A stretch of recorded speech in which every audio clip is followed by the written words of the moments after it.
Right? Yes sir. कि equilibrium established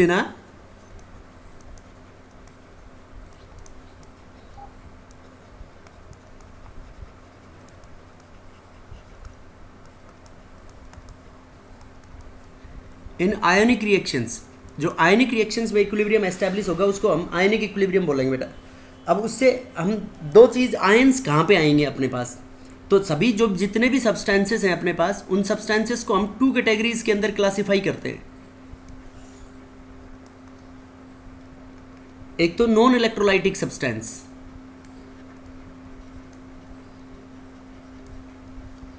और दूसरा होता है इलेक्ट्रोलाइटिक सब्सटेंस। तो इलेक्ट्रोलाइट वो होता है बेटा जो डिसोसिएट हो जाए इनटू आयंस के अंदर, विच डिसोसिएट और आयनाइज इनटू आयंस। देखो बेटा, डिसोसिएशन और आयनाइजेशन के अंदर डिफरेंस पता है तुम्हारे को क्या होता है? What is the basic difference between dissociation and ionisation? देखो, डिसोसिएशन तो बेटा हम बोलते हैं जैसे कोई आयंस की फॉर्म में एग्जिस्ट कर रहा है, कोई कंपाउंड आयंस की फॉर्म में सॉलिड स्टेट में बाउंडेड है, और वो आयंस टूट जाएं तो उसको क्या बोलेंगे हम? डिसोसिएशन।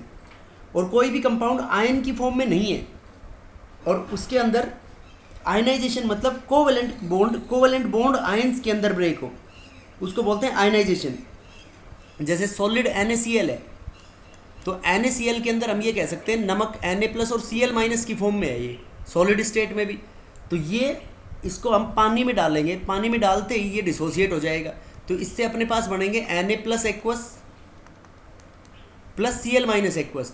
तो इसमें ये नहीं कि बॉन्ड आयनाइज हुआ है, तो इस फिनोमिनन को बोलेंगे हम डिसोसिएशन। अब देखो HCl जो है, हाइड्रोजन क्लोराइड एसिड है ना बेटा? Yes sir. तो हाइड्रोजन क्लोराइड एसिड है तो ये पोलर बॉन्ड होता है, दिस बॉन्ड इज पोलर। तो पोलर बॉन्ड होता है तो ये एक्वस मीडियम में क्या होता है, जब एक्वस मीडियम प्रोवाइड कराते हैं अपन, तो ये इलेक्ट्रॉन डेंसिटी मोर इलेक्ट्रोनेगेटिव की तरफ चली जाती है, मोर इलेक्ट्रोनेगेटिव क्लोरीन है, तो ये H प्लस और Cl माइनस में बन जाता है। तो इसको बोलते हैं हम आयनाइजेशन। मतलब किसी भी कोवलेंट बॉन्ड से आयंस का बनना इज नोन एज आयनाइजेशन, और किसी भी आयनिक कंपाउंड का टूटना उसके आयंस में, उसको क्या बोलेंगे हम? डिसोसिएशन। डिसोसिएशन। ठीक है?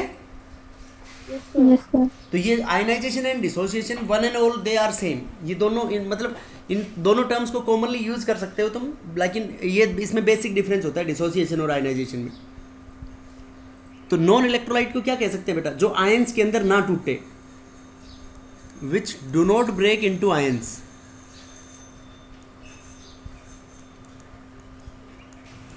तो कोवेलेंट कंपाउंड्स इसके एग्जाम्पल हैं जो आयंस में ब्रेक नहीं होते। For example benzene, carbon tetrachloride CCl4, CO2, ether et cetera, ये आयंस में ब्रेक नहीं होते। तो ये आयंस में ब्रेक नहीं होते तो इनको हम बोलेंगे नॉन इलेक्ट्रोलाइट्स। और जो आयंस में डिसोसिएट हो जाए, जो आयंस में ब्रेक हो जाए, उनको क्या बोलेंगे हम? इलेक्ट्रोलाइट्स। राइट? Yes sir. अब देखो electrolytes better to, they are of two types further.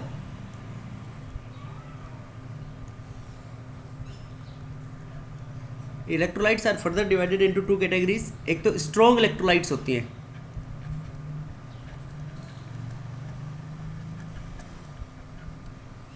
And another one is weak electrolytes. अब देखो नाम से पता चल रहा है इसके अंदर स्ट्रॉन्ग इलेक्ट्रोलाइट्स बेटा जिनके अंदर ऑलमोस्ट 100% आयनाइजेशन हो जाए, इन विच ऑलमोस्ट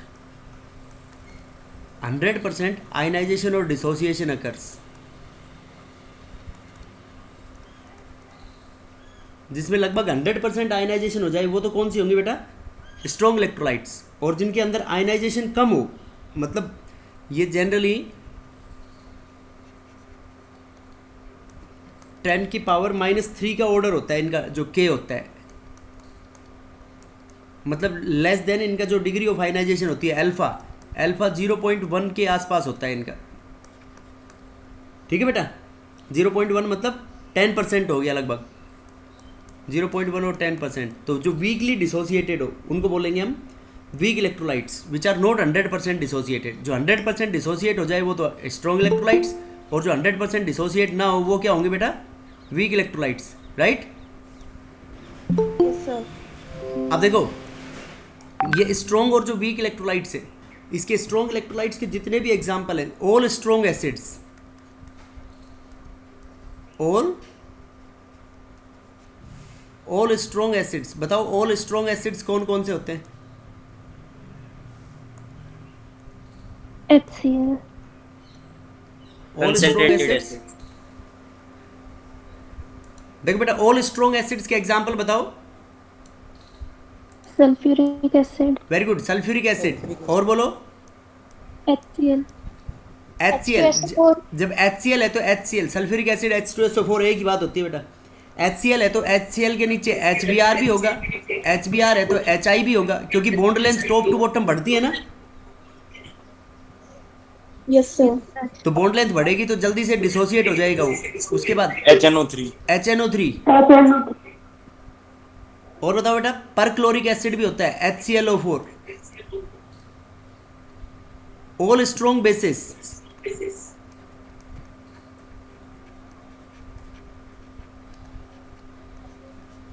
बताओ स्ट्रॉन्ग बेसिस कौन कौन सी होती है बेटा? NaOH, NaOH। KOH, जब NaOH स्ट्रॉन्ग बेस है तो NaOH के जो भी नीचे बेस होंगी वो भी स्ट्रॉन्ग होंगी बेटा। तो NaOH के नीचे बेस क्या क्या बनेंगी बताओ? KOH potassium hydroxide, rubidium hydroxide and caesium hydroxide, right. yes sir, sir, Yes, sir. SR strontium hydroxide second group में, बेरियम हाइड्रोक्साइड, ये स्ट्रॉन्ग बेसिस के एग्जांपल है बेटा। उसके बाद all types of soluble salts, मतलब जो पानी में डिजोल्व हो जाए बेटा सोल्ट्स। सोल्ट्स कितने टाइप्स के होते हैं अपने पास? देखो सोल्ट कैसे बनता है, एसिड और बेस को मिक्स करने से मिलता है ना। Yes, sir. yes तो sir, एसिड और बेस को मिक्स करने से अपने पास 4 कैटेगरी के सोल्ट्स होते हैं। yes sir, एक तो स्ट्रॉन्ग एसिड स्ट्रॉन्ग बेस को मिक्स करने से सॉल्ट बने, strong acid weak base, week acid strong base, weak acid weak base, ये 4 सॉल्ट हो गए। ठीक है, देखो मैं इनका एग्जांपल बताता हूँ। Strong acid strong base, NaCl को बोल सकते हैं हम। Yes, sir. देखो NaCl NaOH और HCl से मिलके बना है बेटा। स्ट्रॉन्ग याद रख लो तुम, और जो बच गए वो सारे वीक हो गए। Yes, sir. तो NaCl, अब देखो स्ट्रॉन्ग एसिड, एसिड स्ट्रॉन्ग और बेस वीक, देखो इसको बोल सकते हैं बेटा हम अमोनियम क्लोराइड। ये बना है ammonium hydroxide plus HCl, ammonium hydroxide plus HCl। तो देखो अमोनियम हाइड्रोक्साइड तो वीक बेस है और HCl Yes, sir. Strong acid है, right. yes Yes, sir, sir. Weak acid strong base, sodium acetate CH3COONA। बताओ ये किस किस से मिलके बना है? एसिड है CH3COOH acetic acid, plus base है NaOH, राइट। Yes, sir. तो ये वीक एसिड और स्ट्रॉन्ग बेस। अब देखो weak acid weak base, ammonium acetate बोल दो CH3CO NH4 plus CO negative, ऐसे होता है ये सोल्ट। तो इसमें देखो बेटा ये एसिड हो गया CH3COOH, तो वीक एसिड है ये अपने पास, प्लस बेस क्या हो गया इसमें अमोनियम हाइड्रोक्साइड, ये भी वीक बेस है, राइट। तो जो भी सोल्यूबल सोल्ट्स होंगे बेटा ये सारे क्या होंगे? स्ट्रॉन्ग इलेक्ट्रोलाइट्स के एग्जांपल्स होंगे। इसके एग्जांपल क्या हो गए वीक इलेक्ट्रोलाइट्स के? Weak acid and bases, weak acid and weak bases, right. And sparingly soluble salt, sparingly मतलब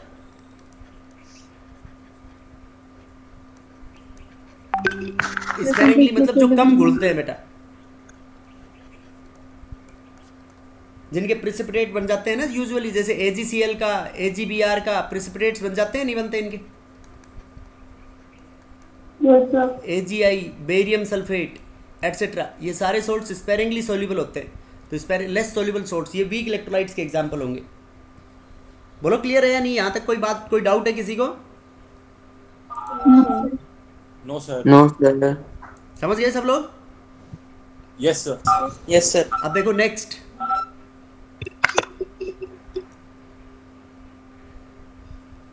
जैसे अपन ने पिछले चैप्टर में डिस्कस किया था बेटा, डिग्री ऑफ डिसोसिएशन।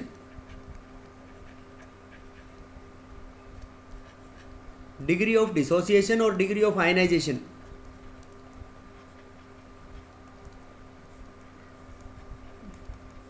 एक ही बात है, इस पे इससे कंफ्यूज मत होना। डिसोसिएशन मतलब आयनिक कंपाउंड्स जो आयंस की फॉर्म में है वो टूट जाए, और आयनाइजेशन मतलब कोवेलेंट कंपाउंड ब्रेक हो जाए। तो देखो बेटा, degree of dissociation alpha, alpha को हम ऐसे कह सकते हैं कि alpha equals to number of moles dissociated upon number of moles initially taken. Number of moles dissociated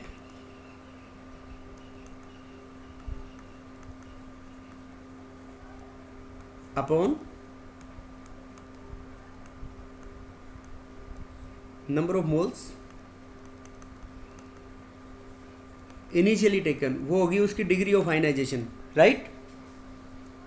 Yes, sir. तो बेटा देखो, ये जो स्ट्रॉन्ग इलेक्ट्रोलाइट्स है उनके लिए बहुत ज़्यादा हाई होगी। मतलब ये अल्फा किस किस के ऊपर डिपेंड करेगा? Strong electrolytes, nature of electrolyte मतलब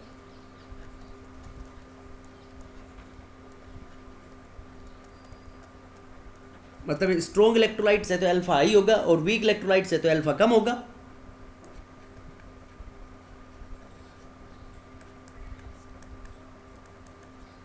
स्ट्रॉन्ग में अल्फा हाई एंड वीक में अल्फा लो। उसके बाद अभी एक लो पढ़ेंगे हम। वीक इलेक्ट्रोलाइट्स के लिए डिग्री ऑफ डिसोसिएशन इंक्रीज होता है डाइल्यूशन के साथ, मतलब पानी डालेंगे तो उसमें ओस्टवाल डाइल्यूशन लो। तो डाइल्यूशन के अंदर alpha for weak electrolytes increases. Dilution का मतलब बेटा वाटर ऐड करने के बाद, वाटर ऐड करेंगे तो क्या फर्क पड़ेगा? स्ट्रॉन्ग इलेक्ट्रोलाइट्स तो इनिशियली डिसोसिएट हो जाती हैं पूरी।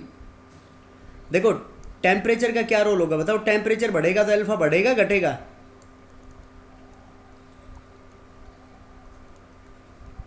बेटा टेम्परेचर बढ़ेगा तो उसके टूटने के चांसेस ज़्यादा हो जाएंगे। Yes, sir. Yes, sir. Alpha increases. और एक टर्म आती है डाई इलेक्ट्रिक कॉन्स्टेंट। जैसे वाटर के अंदर, वाटर को हम मोस्ट कॉमन सॉल्वेंट मानते हैं ना, Yes, sir. क्योंकि वाटर का डाई इलेक्ट्रिक कॉन्स्टेंट देखो ये होता है, एक electrostatic force of attraction between the ions होता है KQ1 into Q2 upon R square, right?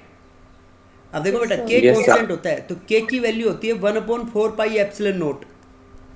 Epsilon को बोलते हैं हम परमिटिविटी। तो ये जो एप्सिलन है एयर के लिए तो हम 1 मानते हैं, बाकी किसी भी मीडियम के लिए डिपेंड करता है तो एप्सिलन बराबर मीडियम के लिए बदल जाता है, इसको एप्सिलन पुट कर देते हैं।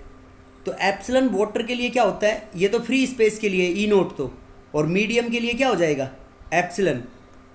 तो ये वाटर के लिए बेटा 81 होता है। एप्सिलन वाटर के लिए क्या होता है? 81. 81। तो देखो ये 81 कहाँ पे आएगा? डिनोमिनेटर में आएगा, न्यूमरेटर में?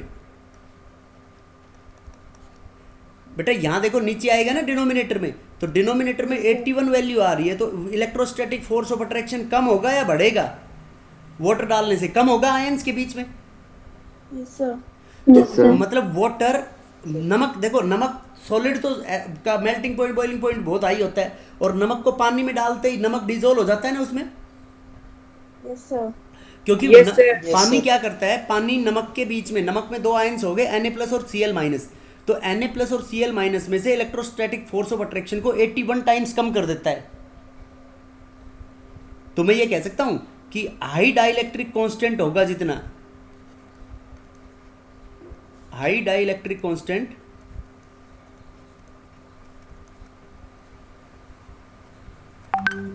मोर विल बी डिसोसिएशन, राइट? या more will be alpha, degree of dissociation. बोलो बेटा, सर। Yes sir. समझ में आया नहीं आया? Yes, sir.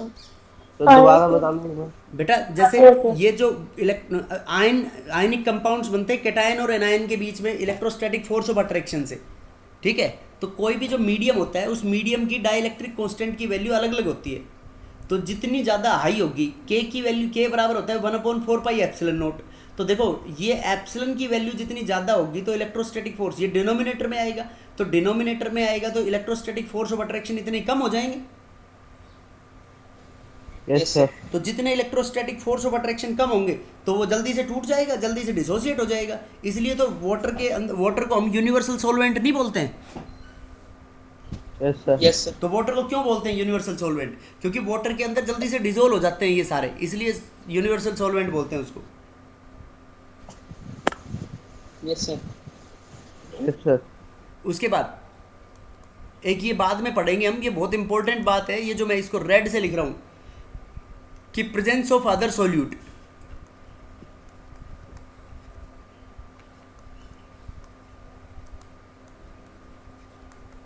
कोई भी दूसरा सोल्यूट प्रेजेंट हो तो उसकी वजह से क्या होगा, उसकी वजह से भी सोल्यूबिलिटी के ऊपर इफेक्ट पड़ेगा बेटा। जैसे एक कोई भी कॉमन आयन अगर हो गया उनमें, उसको बोलते हैं हम कॉमन आयन इफेक्ट। अगर कॉमन आयन होगा तो कॉमन आयन इफेक्ट जो उसकी क्या करेगा, degree of dissociation of weak electrolyte को सप्रेस कर देगा।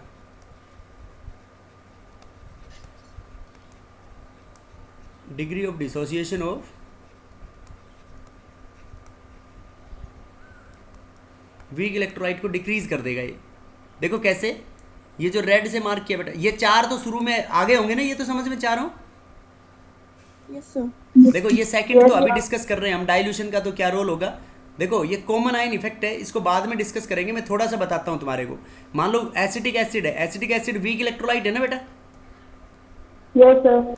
तो ये ऐसे Yes, इक्विलिब्रियम में होगा इसके आयंस के साथ, CH3CO negative plus H positive, right? अब इसमें मैंने एक इलेक्ट्रोलाइट डाल दी, सोल्यूट डाल दिया दूसरा, सोडियम एसिटेट।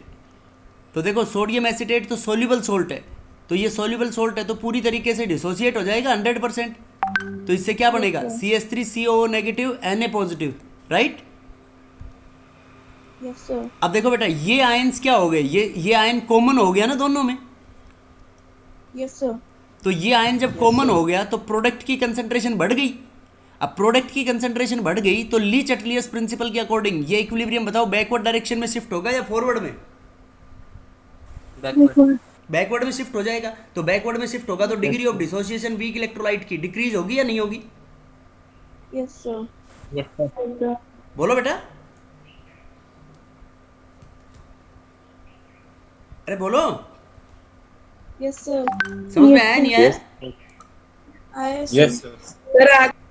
तो अब देखो बेटा ये जो सेकंड ये फैक्टर था, देखो नेचर ऑफ इलेक्ट्रोलाइट तो इजी है, स्ट्रॉन्ग होगी तो अल्फा हाई होगी और वीक होगी तो लो होगी। अब देखो डाइल्यूशन का क्या रोल है, ओस्टवाल डाइल्यूशन लो।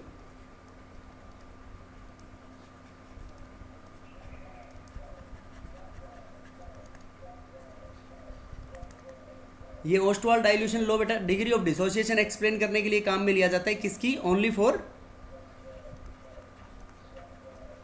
Weak electrolytes. वीक इलेक्ट्रोलाइट्स क्या होंगी? जो इनकम्प्लीटली डिसोसिएट हो, ठीक है बेटा। अब देखो हमने वीक इलेक्ट्रोलाइट मान लो एक एसिड मान लिया RCOH, जनरली कोई भी ऑर्गेनिक एसिड, तो ये RCOH कैसे डिसोसिएट होगा इक्विलिब्रियम में? It forms RCO minus plus H plus, right? बोलो, Yes, sir. RCO minus plus H plus, ये एक्वस सॉल्यूशन में बेटा। तो इसकी T टाइम 0 है, तो टाइम T टाइम 0 पे इसकी इनिशियल कंसंट्रेशन होगी C, तो इनकी कंसंट्रेशन कितनी होगी? 0 0। Yes, sir. ये तो होगा इनिशियली। अब इसमें मान लो हम क्या करें कि इसके अंदर हम कोई भी जब टी टाइम के बाद इसके इक्विलिब्रियम के ऊपर स्टडी करें, तो टी टाइम के बाद इक्विलिब्रियम पे स्टडी करेंगे तो बताओ अल्फा डिग्री ऑफ डिसोसिएशन है, तो अल्फा डिग्री ऑफ डिसोसिएशन है तो ये आयंस क्या होंगे? बताओ बेटा इन आयंस की कंसंट्रेशन क्या होगी? C alpha. इसकी कंसंट्रेशन सी अल्फा, और इसकी कितनी होगी? CL. C alpha. C alpha. तो इनकी कितनी बची? C minus C alpha. C minus C alpha. C minus C alpha, right? Yes, sir. अब देखो इसका इक्विलिब्रियम के ऊपर इसका डिसोसिएशन कांस्टेंट निकालें हम, तो इसका dissociation constant we can write K equals to CH3CO minus concentration into H plus upon CH3COH। इसको हमने R लिया है तो R मान लो, ये जनरल RCO माइनस RCOH, ठीक है बेटा? Yes, sir.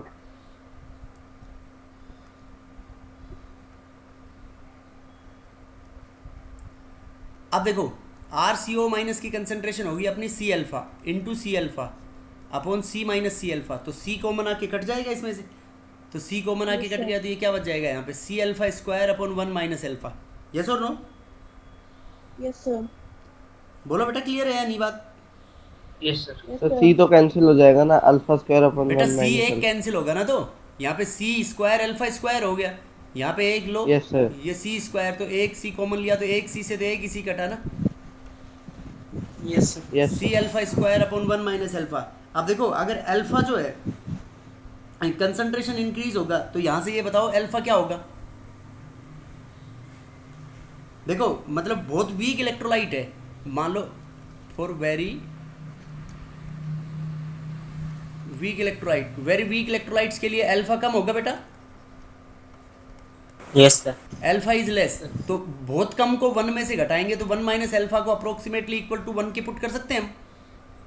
Yes, sir. तो अपना के किसके बराबर आ गया? के इक्विलिब्रियम मान लेते हैं इसको, तो के इक्विलिब्रियम बराबर आ गया सी अल्फा स्क्वायर, तो this implies alpha equals to under root of K equilibrium by C, right? तो इस एक्सप्रेशन से बताओ, ये इससे हम ये कह सकते हैं कि alpha is inversely proportional to under root of C, क्योंकि के इक्विलिब्रियम तो कांस्टेंट हो गया और concentration inversely proportional to volume होती है। एज कंसंट्रेशन बराबर क्या होता है? Number of moles upon volume. तो अगर नंबर ऑफ मोल्स कांस्टेंट है तो यहाँ पे हम इसको ऐसे पुट कर सकते हैं इस एक्सप्रेशन को कि के इक्विलिब्रियम इनटू वॉल्यूम, राइट? तो यहाँ से alpha is inversely proportional to C, तो ये यहाँ से ये बात बोली जा सकती है कि अगर सी बढ़ेगी, कंसंट्रेशन इंक्रीज होगी, तो अल्फा क्या हो जाएगा? डिक्रीज हो जाएगा। बोलो। Yes, sir. सर फिर से बता दो ये लास्ट लाइन। Yes sir. बेटा कंसंट्रेशन क्या होती है? Concentration is inversely proportional to volume होती है, नहीं होती? कंसंट्रेशन बराबर क्या होता है? Number of moles upon volume of solution, molarity के बराबर लेते हैं ना हम। Yes sir. तो concentration equal to number of moles upon molarity, तो यहाँ से नंबर ऑफ मोल्स अगर कांस्टेंट है तो ये कह सकते हैं कि concentration is inversely proportional to volume. तो यहाँ से अपना अल्फा ये नहीं हो जाएगा? Alpha will be equal to K E Q into V. Yes और नो? अब देखो अल्फा जो है यहां से क्या कह सकते हैं? इस एक्सप्रेशन से हम ये कह सकते हैं कि अल्फा इज, ये जो अल्फा है, alpha is inversely proportional to volume, ये सॉरी कंसंट्रेशन। तो इनवर्सली प्रोपोर्शनल टू कंसंट्रेशन है, तो कंसंट्रेशन बढ़ेगी तो अल्फा क्या होगा? कम होगा ना Yes, sir. बेटा? डिनोमिनेटर में कोई चीज बढ़ेगी तो न्यूमरेटर में अल्फा कम हो जाएगा। और जब कंसंट्रेशन इसके हिसाब से देखो, अगर कंसंट्रेशन को हम 0 कर दें तो कंसंट्रेशन किसी भी चीज को 0 से डिवाइड करोगे तो क्या हो जाएगा?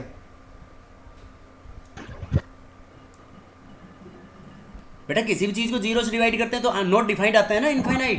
Yes, sir. Yes, sir. तो when concentration C approaches infinity, ये अप्रोचेस 0, मतलब इस बात को बोलते हैं हम इनफाइनाइट डाइल्यूशन। मतलब बहुत सारा तो पानी डाल दिया और जो इलेक्ट्रोलाइट है वो क्या है? बहुत कम है। तो इनफाइनाइट डाइल्यूशन के ऊपर अल्फा क्या हो जाएगा? इसके अंदर इनफाइनाइट डाइल्यूशन के ऊपर अल्फा मैक्सिमम होगा, Yes, sir. समझ गए? Yes sir. अब देखो इसके बाद मतलब ये जो ओस्टवाल डाइल्यूशन लो है इसको हम एसिड और बेसिस के अंदर अप्लाई करेंगे बेटा अलग अलग।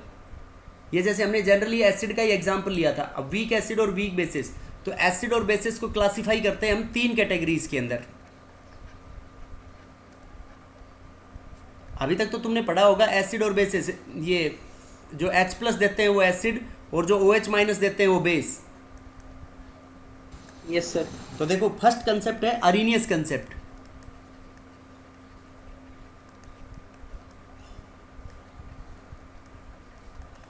सेकंड है ब्रोंस्टेड एंड लोरी कंसेप्ट।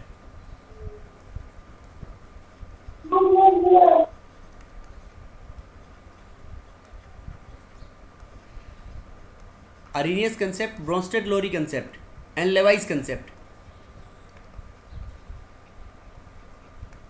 सबको बेटा एसिड्स और बेसिस को डिफाइन करने का अलग अलग तरीका है, ठीक है। तो अरीनियस कंसेप्ट ये कहता है सबसे पहले फर्स्ट, अरीनियस कंसेप्ट के अकॉर्डिंग एसिड्स, एसिड वो सब्सटेंस है जो H+ आयंस देते हैं अपने एक्वस सॉल्यूशन के अंदर। एसिड्स कौन है? Which gives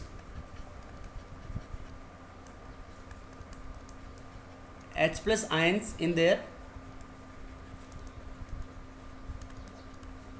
aqueous solution. और बेसिस कौन है? बेसिस वो है which gives OH- ions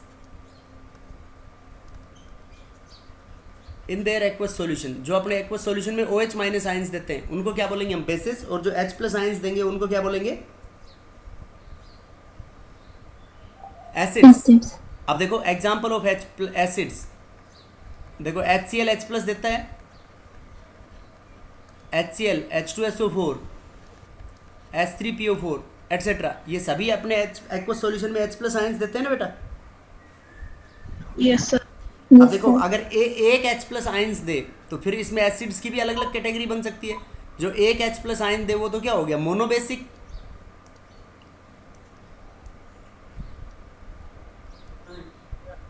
acids को हम मोनोबेसिक, डाइबेसिक और ट्राइबेसिक बोल सकते हैं नहीं?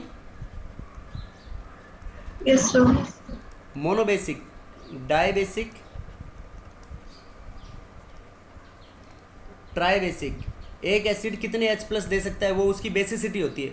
तो मोनोबेसिक मतलब H+, 1 H+, डाइबेसिक मतलब जो 2 H+ दे, और ट्राइबेसिक मतलब जो 3 H+ दे, ठीक है। तो बताओ मोनोबेसिक के एग्जांपल बताओ। जैसे HCl है, HNO3 है, HI है, एटसेट्रा, ये मोनोबेसिक हो गए। डाइबेसिक के H2SO4, ट्राइबेसिक इज H3PO4, ठीक है बेटा। Yes sir. अब देखो Yes, sir.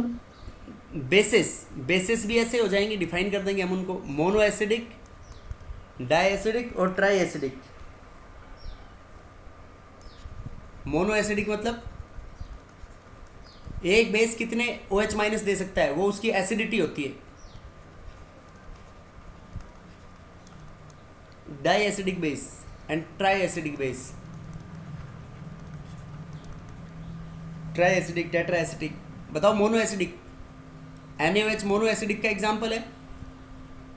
Yes, sir. Calcium hydroxide, CaOH all twice, barium hydroxide, strontium hydroxide, di acidic है। और ट्राई एसिडिक क्या हो गया? AlOH all thrice, aluminium hydroxide, FeOH all thrice, etcetera. ये 3 OH- दे सकती हैं। यस और no? Yes, sir. Yes, sir.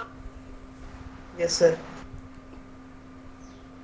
तो इनके एक्वस सॉल्यूशन में क्या होता है बेटा? जैसे अरीनियस के अकॉर्डिंग किसी भी एसिड ने H+ दिया तो वो H+ किसके साथ रिएक्ट करता है? वाटर के साथ। देखो वाटर के ऊपर एक लोन पेयर है और वाटर के साथ रिएक्ट करके वो हाइड्रोनियम आयंस बनाता है, H3O पॉजिटिव। क्या बोलते हैं इनको हम? Hydronium ion. Hydronium ions. और अगर दो वाटर मॉलिक्यूल्स के साथ जुड़ जाए तो क्या बन जाएगा? देखो ये तो एक के साथ बना, तो दो एक और वाटर जोड़ दो इसमें, एक और वाटर जोड़ोगे तो H हो गया 5 और O हो गया 2 पॉजिटिव। अगर 3 वाटर हो जाए तो क्या हो जाएगा? H7O3 positive, right. ये क्या है सारी? दीज आर द वाटर के साथ associated, these are the hydrated form of H plus.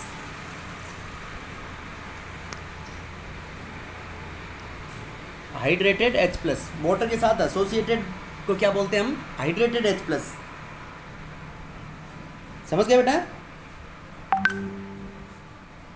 अब देखो ये भी हम एक्वस की बात कर रहे हैं, क्योंकि आरिनियस जो बात करता है वो ये सबसे इंपॉर्टेंट है, aqueous solutions in their aqueous solution. अब देखो बेस जैसे OH माइनस दिया, तो OH माइनस वाटर के साथ रिएक्ट करके देखो क्या बनाएगा, इसमें ऐड कर दो।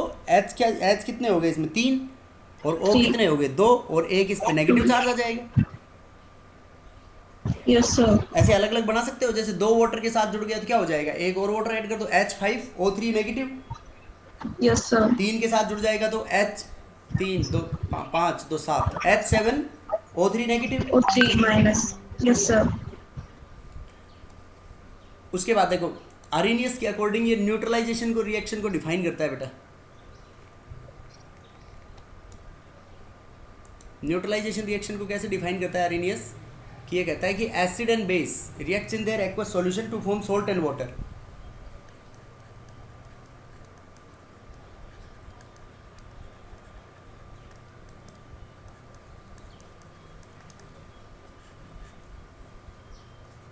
acid and base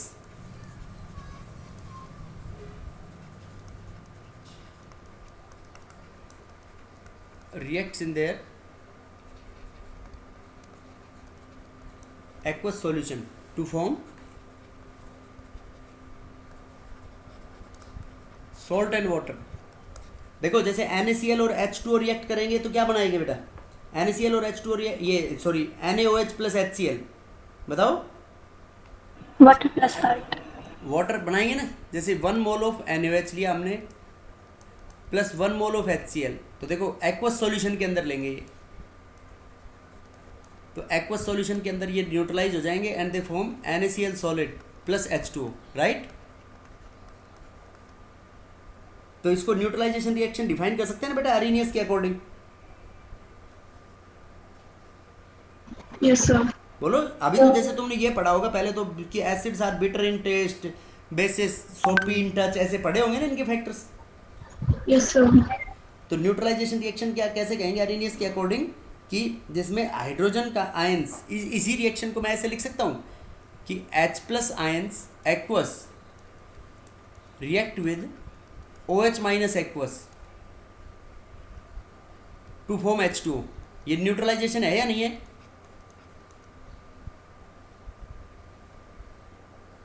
बोलो बेटा। Yes, sir. आरिनियस के अकॉर्डिंग बेटा न्यूट्रलाइजेशन रिएक्शन है ना ये। देखो OH माइनस कहाँ से मिले? बेस से मिले। और H प्लस कहाँ से मिले? एसिड से मिले। Acid. Yes, sir. Acid base reaction neutralisation reaction बोल सकते हैं हम इसको। Yes, sir. तो ये थे मेन आरिनियस का कंसेप्ट। अब देखो इसकी लिमिटेशंस। लिमिटेशंस मतलब ये क्या नहीं बता पाया। देखो ये सोल्ट्स का हाइड्रोलाइसिस नहीं बता पाता बेटा, हाइड्रोलाइसिस ऑफ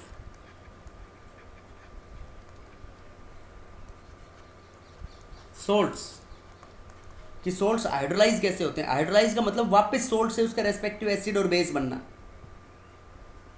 फिर देखो ये कह रहा है कि जो H प्लस देते हैं वो एसिड और जो OH माइनस देते हैं वो बेस, तो उसके ब्याह पे हम ये तो नहीं बता सकते ना बेटा कौन सा स्ट्रॉन्ग एसिड है और कौन सा वीक एसिड है, या बता सकते हैं? No, sir. भाई H प्लस तो सभी देंगे। देखो जैसे हम H2CO3 लिख दें तो वो भी H प्लस देगा, HCl लिख दें तो वो भी H प्लस देगा। तो स्ट्रेंथ ऑफ एसिड और बेस के बारे में कोई आइडिया नहीं दिया इसने।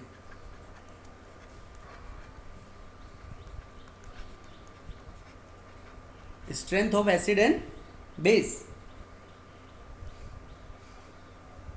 ठीक है बेटा। अब जैसे इसने न्यूट्रलाइजेशन रिएक्शन को डिफाइन किया है कि H प्लस कंबाइन होकर OH माइनस के साथ जुड़ के क्या बना लेते हैं? सोल्ट और वाटर। ये OH माइनस बना लेते हैं। अब देखो मैं एक रिएक्शन लिख रहा हूँ, अमोनिया लिख दिया हमने, अमोनिया प्लस वाटर, ठीक है। तो अमोनिया प्लस वाटर, वाटर नहीं HCl ले लेते हैं इसमें, अमोनिया प्लस HCl, और ये एक्वस सॉल्यूशन में नहीं लिया, अमोनिया भी गैस ले लिया और HCl भी गैस ले लिया। तो HCl तो एसिड है और अमोनिया बेस है, तो देखो ये क्या बन जाएगा, इसमें अमोनियम क्लोराइड बन जाएगा सॉलिड। Yes, sir. बेटा ये न्यूट्रलाइजेशन रिएक्शन है या नहीं है? यस सर है। तो मतलब ये तो नॉन एक्वस में हुई ना बेटा, this is Yes, not sir. In water, water हमने यहाँ पे मीडियम नहीं लिया। अब अरेनियस ने तो, अरेनियस के अकॉर्डिंग तो न्यूट्रलाइजेशन रिएक्शन तभी होगी जब वाटर मीडियम होगा। जैसे मेटल और नॉन मेटल की ऑक्साइड्स में रिएक्शन करा दें, जैसे CaO ले लिया मेटल की oxide, CaO solid plus SO3 gas, तो CaO और SO3 की मिलके क्या बनाएंगे, बोलो। देखो ये बेस है और ये एसिडिक ऑक्साइड है, नॉन मेटल की ऑक्साइड, तो ये बना लेंगे CaSO4 सॉलिड। तो अरेनियस के अकॉर्डिंग है ये neutralisation reaction. No, sir. No, Na2O sir. Plus SO3, ये बना लेगा Na2SO4। देखो बेटा इनमें किसी में भी वाटर बाहर नहीं हो रहा ना, तो अरेनियस के अकॉर्डिंग तो ये न्यूट्रलाइजेशन रिएक्शन है ही नहीं। Yes, sir. बोलो क्लियर है या नहीं? Yes, sir. Yes, sir. Yes, sir.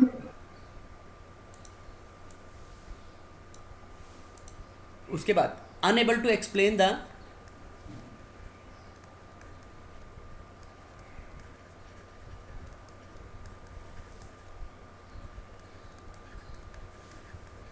Acid and basic character of oxides. देखो अपन पढ़ते हैं ना बेटा जनरली कि मेटल ऑक्साइड्स बेसिक नेचर के होते हैं और non metal oxides acidic nature के होते हैं। तो उनके बारे में अरेनियस ने कोई भी बात नहीं बताई, क्योंकि अरेनियस के अकॉर्डिंग तो ना तो वो H प्लस देंगे और ना ही OH माइनस देंगे। देखो अरेनियस के अकॉर्डिंग हम CaO ऑक्साइड ले ले तो CaO ऑक्साइड OH माइनस देगा? No, sir. नहीं दे रहा, लेकिन ये बेसिक है। SO3 ले लिया तो SO3 H प्लस दे रहा है? नहीं दे रहा। No, sir. तो ये एसिडिक है, फिर भी इनका नेचर एसिडिक बेसिक है, तो ये बात तो अरेनियस ने तो नहीं बताई ना। मतलब अरेनियस के No, कंसेप्ट sir. से हम इसको एक्सप्लेन नहीं कर सकते। Yes. अब देखो ये अमोनिया है, यहाँ पे अमोनिया के ऊपर एक लोन पेयर है, तो जब अमोनिया गैस की रिएक्शन कराते हैं वाटर के साथ हम एक्वस मीडियम में, तो वाटर लिक्विड मीडियम में रिएक्शन कराते हैं तो ये बन जाता है बेटा इससे ammonium hydroxide NH4 plus aqueous plus OH minus aqueous. अब देखो अरेनियस के अकॉर्डिंग तो इसको कैसे एक्सप्लेन करें हम? देखो NH3 वाटर से एक H प्लस को ले रहा है, अरे बोलो बेटा, ये H प्लस ऐसे टूटेगा ना वाटर H प्लस और OH माइनस में, Yes, sir. तो Yes, sir. H प्लस इसकी लोन पेयर के ऊपर जाके अटैक कर देंगे, तो H प्लस को एक्सेप्ट करने के बाद अमोनियम आइंस बन गया और वाटर का OH माइनस फ्री हो गया। तो ये तो अमोनिया, तो अभी तो हमने कहा था कि ये बेसिक नेचर का है, लेकिन ये तो देखो H प्लस को ले रहा है, तो H प्लस लेने वाला तो हमने अरेनियस ने डिफाइन किया था। अरेनियस ने ये कहा था कि जो H प्लस दे वो एसिड और जो OH माइनस दे वो base. No, sir. Yes, sir. बोलो बेटा क्लियर है या नहीं? तो ये अरेनियस की sir. लार्ज नंबर ऑफ वो थी लिमिटेशंस, तो उसकी वजह से सेकंड कंसेप्ट दिया गया ब्रोस्टेड एंड लोरी कंसेप्ट।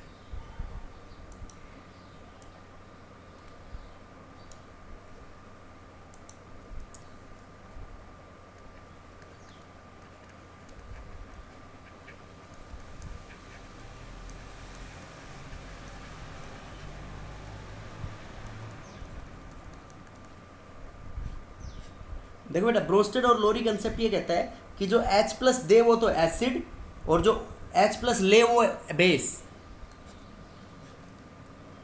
मतलब H plus donor, H plus donor को क्या बोलेंगे हम? ब्रोस्टेड लोरी एसिड। और H प्लस जो एक्सेप्ट करे, एक्सेप्टर को क्या बोलेंगे? ब्रोंस्टेड लोरी बेस, राइट। जो H प्लस को डोनेट करे वो तो क्या होगा, H प्लस को डोनेट करेगा वो तो होगा ब्रोंस्टेड लोरी एसिड, Base. और जो H Acid. प्लस को एक्सेप्ट करेगा वो होगा ब्रोंस्टेड लोरी बेस। बोलो क्लियर है या नहीं? Yes, sir. Yes sir. अब देखो कि कैसे एक्सप्लेन करेंगे इसको। इनमें conjugate acid base pairs generate होंगी। ये जैसे कोई भी एसिड ले लिया हमने HCl, HX या HX ले लिया, इस HX की रिएक्शन करा दी हमने बेस के साथ, तो ये इक्विलिब्रियम में ऐसे एक्सचेंज हो गया, X माइनस बाहर हो गया, प्लस ये बन गया HB पॉजिटिव। ठीक है बेटा? Yes sir. तो देखो HX को हम अगर एसिड मानते हैं, HX क्या है अपने पास यहाँ पे एसिड, तो ये B क्या होगा यहाँ पे, B हो गया बेस। तो जो X माइनस बना ना, X माइनस एसिड से बना है या नहीं बना? तो जो चीज़ एसिड से बनती है उसको हम बोलते हैं कंजुगेट बेस। क्या बोलेंगे बेटा उसको हम? Conjugate base. Conjugate base. Conjugate base किसको बोलेंगे? जो एसिड से बनेगा, और जो पार्ट बेस से मिलके बन रहा है, बेस से मिलके क्या बन गया, HB पॉजिटिव। तो HB पॉजिटिव को क्या बोलेंगे हम? Conjugate conjugate acid. तो ये होगी अपने पास कंजुगेट एसिड बेस पेयर्स। देखो ये तो दोनों आपस में होगी कंजुगेट एसिड बेस पेयर, और ये दोनों होगी। ठीक है, दीज आर कंजुगेट पेयर्स। ठीक है बेटा? अब देखो ये जो ये रिएक्शन जा रही है इस डायरेक्शन में, तो HX तो H प्लस दे रहा है तो एसिड हो गया, और B देखो H प्लस को ले रहा है, तो B H प्लस को ले रहा है तो बेस हो गया नहीं हुआ? Yes sir. Yes sir. ये B H प्लस को ले रहा है, B H प्लस को ले रहा है तो हो गया बेस, H प्लस को एक्सेप्ट कर रहा है, और ये HX H प्लस को दे रहा है, तो ये H प्लस को डोनेट कर रहा है, तो ये क्या हो गया, एसिड। अब अगर उल्टे चले, हम उल्टे चलेंगे तो देखो ये X माइनस इधर बन गया H प्लस HX, तो ये H प्लस लेगा ना बैकवर्ड रिएक्शन में, तो H प्लस लेगा, तो इसलिए हमने इसको बेस का, मतलब उल्टी होगी बेटा कंजुगेट एसिड बेस पेयर। जो H प्लस देगा वो तो एसिड, और जो H प्लस लेगा वो क्या हो गया, बेस। बेस। Yes sir. नहीं आई बात समझ में?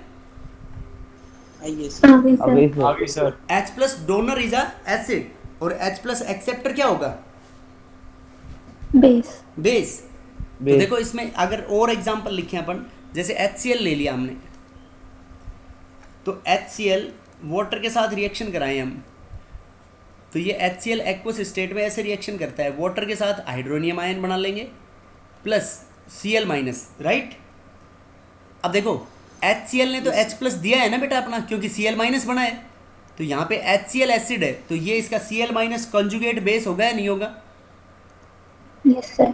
अब H2 देखो H प्लस ले रहा है, H प्लस लिया तभी तो H3O प्लस बना, तो H प्लस ले रहा है वो बेस, तो जो उसका बना वो क्या बना, कंजुगेट एसिड। तो देखो ये कंजुगेट एसिड बेस पेयर हो गए, यस और ये कंजुगेट एसिड बेस पेयर हो गए। Yes sir. समझ गए बेटा? Yes yes sir. सर। इसके बाद देखो नेक्स्ट, और कोई भी एग्जांपल सर ले लो। H2 बेस होता है, क्या कह रहा है? इस हिसाब से तो H2 बेस हुआ ना, H2O बेस ही तो है बेटा। होता है सर ये। नहीं, H2O न्यूट्रल होता है, लेकिन इस रिएक्शन में एक एसिड है तो दूसरा बेस होगा ना। फिर ये लिमिटेशन होगी सर। नहीं, लिमिटेशन क्यों है बेटा? अरे एसिड जो है H प्लस तो B, H2O तो वाटर तो बीच में आता है, वाटर 7 pH के ऊपर आता है ना, तो Yes, हम sir. वाटर के रेस्पेक्ट में डिफाइन करते हैं कि वाटर के आगे वाले बेसिक, वाटर के नीचे वाले एसिडिक। Yes sir. लेकिन यहाँ पे ब्रोस्टेड लोरी के अकॉर्डिंग तो ब्रोस्टेड लोरी की डेफिनेशन को सेटिस्फाई कर रहा है ना ये भाई। ब्रोस्टेड लोरी के अकॉर्डिंग तो वाटर H प्लस ले रहा है, तो वाटर H प्लस ले रहा है, तो सीधी सी बात है बेस हो गया वो।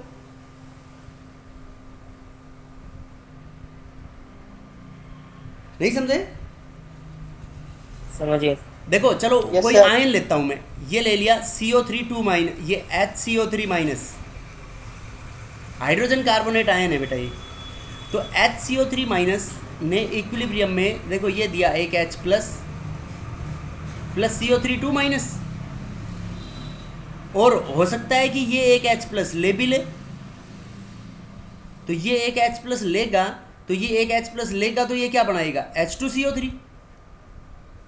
तो ऐसे Yes. मॉलिक्यूल जो H प्लस ले भी सकते हैं और जो दे भी सकते हैं उनको बोलते हैं हम एम्फोटेरिक। क्या बोलेंगे उनको हम? एम्फोटेरिक। एम्फोटेरिक और एम्फीप्रोटिक। एम्फीप्रोटिक मतलब जो H प्लस ले भी ले और दे भी दे।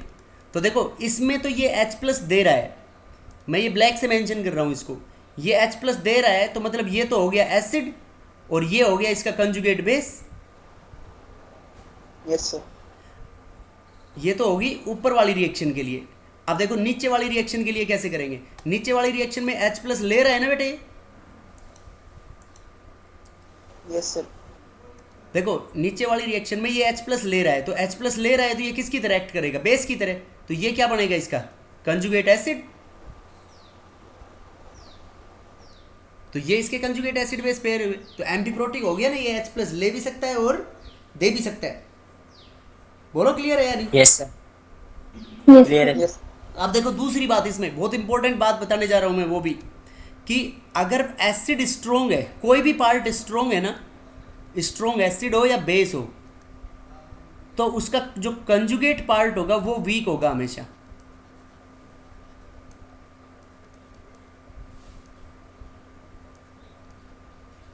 कंजुगेट पार्ट कैसा होगा?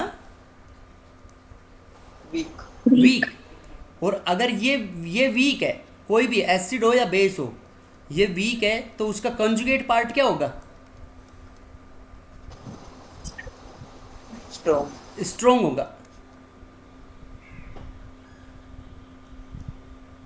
अब देखो इसके अंदर खास बात, इसमें खास बात ये है, जैसे HCl को जानते हो बेटा तुम, HCl स्ट्रोंग एसिड है, यस और नो? Yes sir. तो HCl स्ट्रोंग एसिड है, तो ये ब्रोंस्टेड लोरी के अकॉर्डिंग ऐसे ब्रेक हो गया into H plus plus Cl minus, right? तो ये एसिड Yes, था, sir. कौन सा एसिड था ये? Strong acid. तो ये इसका कंजुगेट बेस होगा Cl माइनस। तो ये कैसा कंजुगेट बेस होगा बेटा? वीक होगा। Weak. देखो जब स्ट्रोंग एसिड ने H प्लस दिया है, वो अपना H प्लस देना चाहता है, तो H प्लस बेस जो बना, बेस वो उसका H प्लस लेना चाहेगा, तो वो स्ट्रोंग था। तो स्ट्रोंग इसलिए तो था ना, वो स्ट्रोंगली H प्लस में टूटना चाहता है, तो H प्लस लेगा क्यों बताओ तुम? बताओ, H प्लस लेना नहीं चाहेगा ना बेटा वो, नो सर। तो H प्लस Yes, लेना sir. नहीं चाहेगा तो क्या हो गया? वीक हुआ बेस वो। बोलो बेटा क्लियर है या नहीं बात? यस सर, क्लियर है। देखो अब H2SO4 है, H2SO4 sulphuric acid strong acid होता है, Yes, यस sir. सर। ये डिसोसिएट हो गया into H plus plus HSO4 minus. तो देखो ब्रोंस्टेड लोरी के अकॉर्डिंग ये इसका कंजुगेट बेस हो गया HSO4 माइनस। तो ये स्ट्रॉन्ग एसिड है, तो ये कंजुगेट बेस कैसा होगा? वीक होगा। Yes, sir. CH3COH acetic acid, ये बेटा वीक एसिड है, तो वीक एसिड है तो ये Yes, इसका sir. कंजुगेट बेस क्या बनेगा?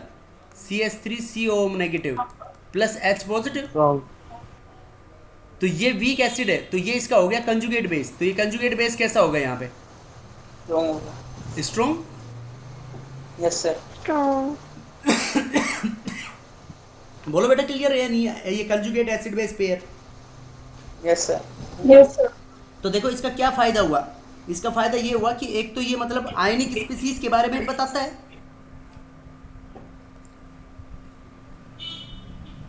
बोलो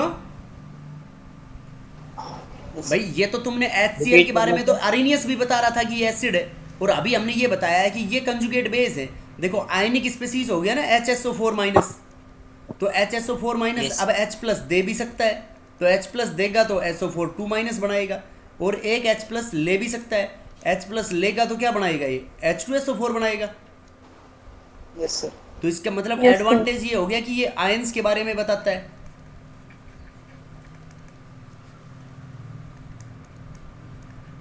आयनिक स्पीसीज के एसिड बेस कंसेप्ट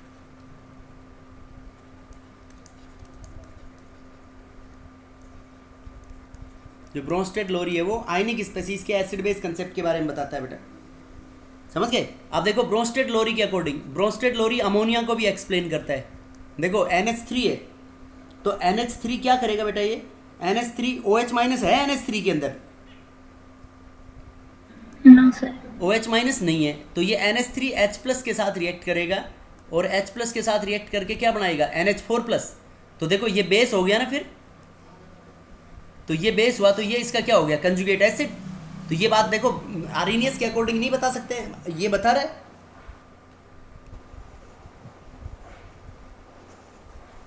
अरे बोलो। Yes sir. It explains neutralization reaction in non-aqueous medium.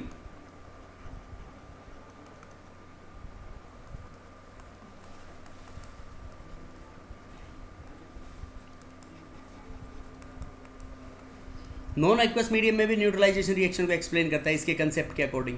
देखो कैसे कि ये अपने पास अमोनिया है NH3 प्लस HCl, तो यहाँ पे पानी नहीं है और ये फिर भी बना रहा है अमोनियम क्लोराइड, तो इसका मतलब न्यूट्रलाइजेशन रिएक्शन है या नहीं है?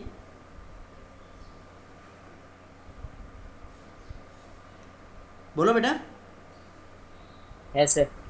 अब इसकी लिमिटेशन देखो, हमने अब वो जो लिमिटेशन थी, एक लिमिटेशन तो उसकी रहेगी जो आर्हेनियस का कंसेप्ट था, ऑक्साइड्स के बारे में ये भी नहीं बता रहा कुछ भी। यस और no? Yes sir. Yes sir. Reaction between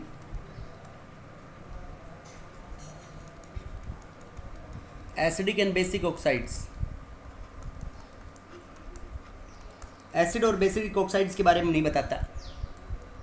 अब देखो इन दोनों के कंसेप्ट के अकॉर्डिंग बताओ BF3 क्या है, AlCl3 क्या है? देखो ना तो इनके पास H प्लस है ना OH माइनस है, ना दे सकते ना ले सकते, तो इनके Yes, अकॉर्डिंग तो कुछ भी नहीं है बेटा, ब्रोंस्टेड लोरी के अकॉर्डिंग और आर्हेनियस के according. Yes, sir. Yes sir. तो इनको बाद में एक्सप्लेन किया गया लेवाइस कंसेप्ट से, and that Lewis concept we are going to discuss in the tomorrow's lecture. Okay Yes, sir. Okay sir. Yes, sir.